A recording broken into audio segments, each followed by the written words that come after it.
The original pitch for Horizon, it was very high level still, but some of the pillars that you see in the game right now were already there.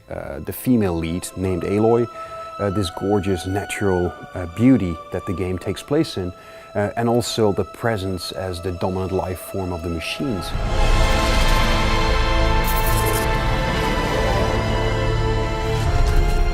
The machines turned out to be very much animal inspired. That is something that the game designers found to be a very natural way for us to portray these machines. We knew basically we wanted them very big and very awesome, and we wanted lots of them, but we didn't necessarily know what the exact look of it's going to be.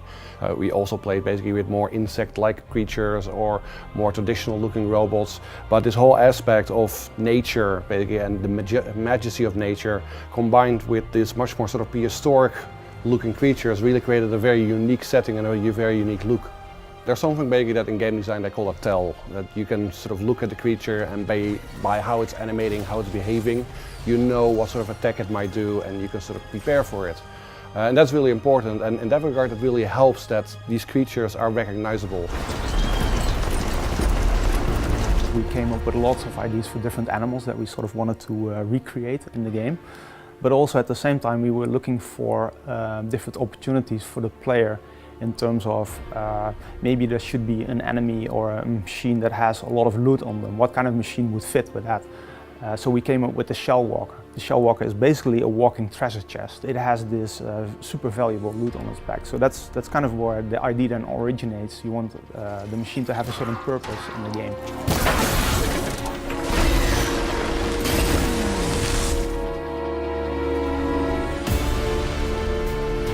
We wanted basically every aspect basically to have their own robots, and of course basically there are lakes and rivers and other sort of water bodies in our game as well.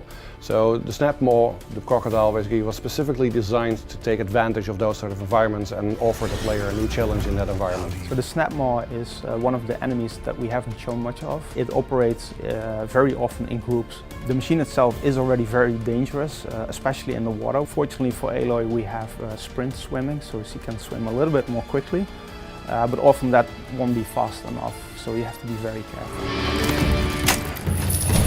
So Aloy has a unique ability. She can use her spear to override machines.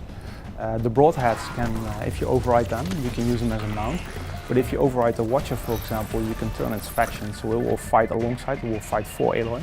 Then we have the Tallneck. Once she manages to climb the Tallneck and overrides the Tallneck, she uncovers a large part of the areas. It clears the fog of war in that area, but also reveals machine locations throughout that entire region. She also unleashes a big blast that stuns any nearby machines in the region. So whenever you encounter a machine, you can see it in its idle behavior.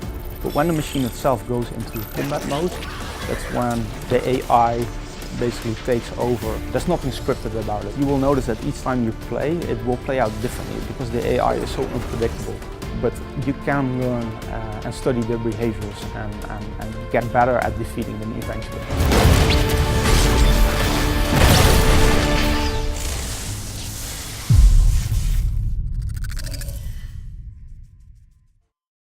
PS4 for the players.